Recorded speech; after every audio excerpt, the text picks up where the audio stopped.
Welcome back. March is colon cancer awareness month. Organizations across the country are taking the opportunity to highlight that this deadly form of cancer is preventable. And they're also trying to get people talking about something they don't like to talk about. Jenna Bridges has more.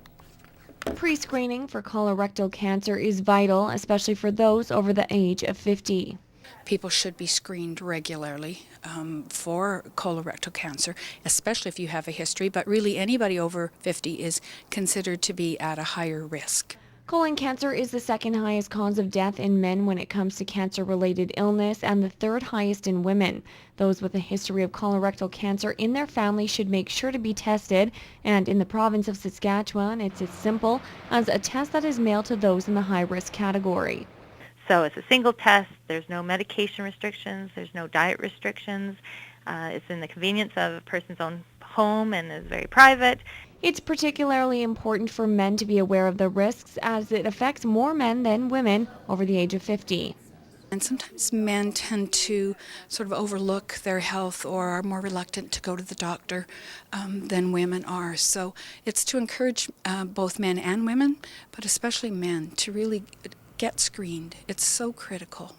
People might not even be aware that there's an issue with their large intestine or their rectum, and by not being screened, and we don't talk about even any little symptoms like abdominal pain or swelling or problems with our bowel movements, that just gets missed.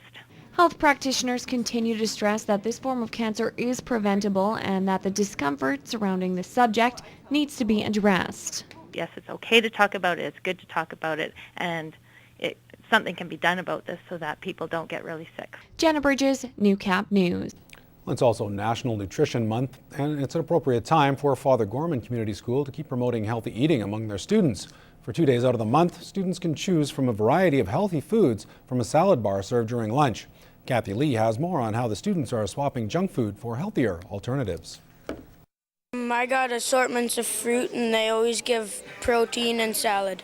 Those are some of the foods Trent Kush picked out for lunch at the salad bar.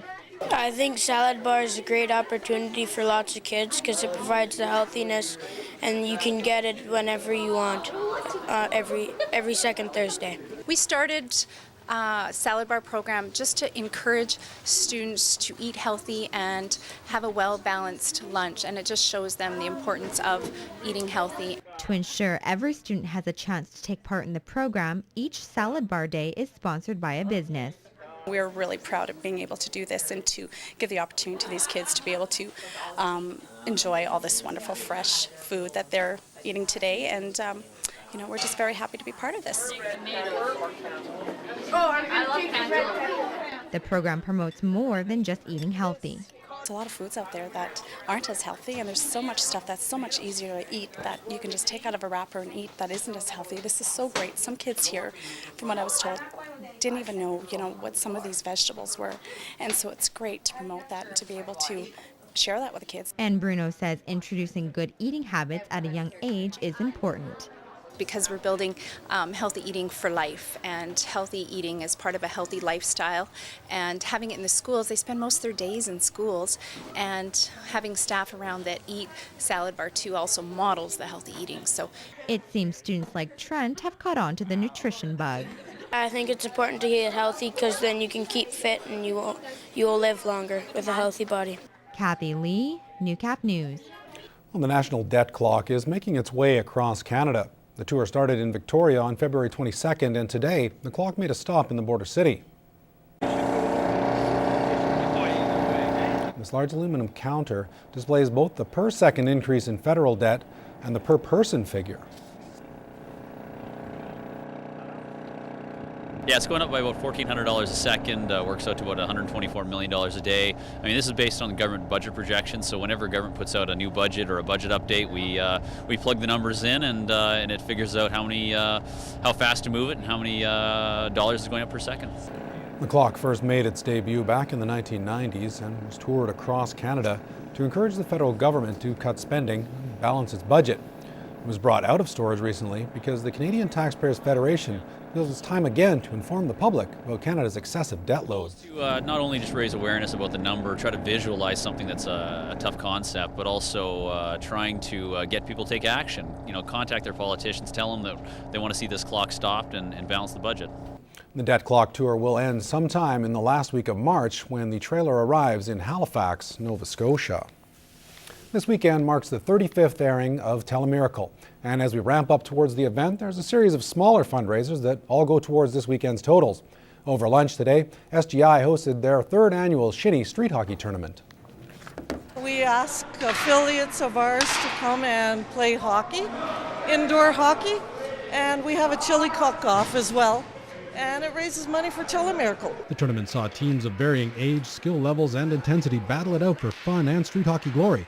But everyone involved is happy to be playing for the greater good. Well, I've seen Telemiracle at work in our community, and Telemiracle has been happening every year since I was just a kid. So it's something that's Saskatchewan, and so proud to be Saskatchewan. It's something that the province should be very proud of. This is the third year SGI has held the tourney, and that's long enough to build some heated rivalry, even if the main goal is raising money. Well, I think it's great that we support the community because they support us in so many ways, and this is our way of saying thanks to the community, and it's fun to come and beat CKSA on an annual basis. The Midwest Media All-Stars, made up of employees of Lloyd FM and Newcap Television, were actually the winners of the tournament last year and definitely had the best uniforms. Well, they say it's for a great cause and they say it's for fun. I only wish that was true because it gets ugly out there, and I just hope nobody else gets hurt because I don't think the Lloydminster Rescue Squad will do anything else for the rest of the day. The two teams finished with a win and a loss each this time, so it's a rivalry that will have to be hashed out again next year. I think as long as Kurt is talking, we'll come out and try and beat him again. Telemiracle 35 airs on CITL at 5 o'clock this Saturday night and wraps up at 4 in the afternoon on Sunday.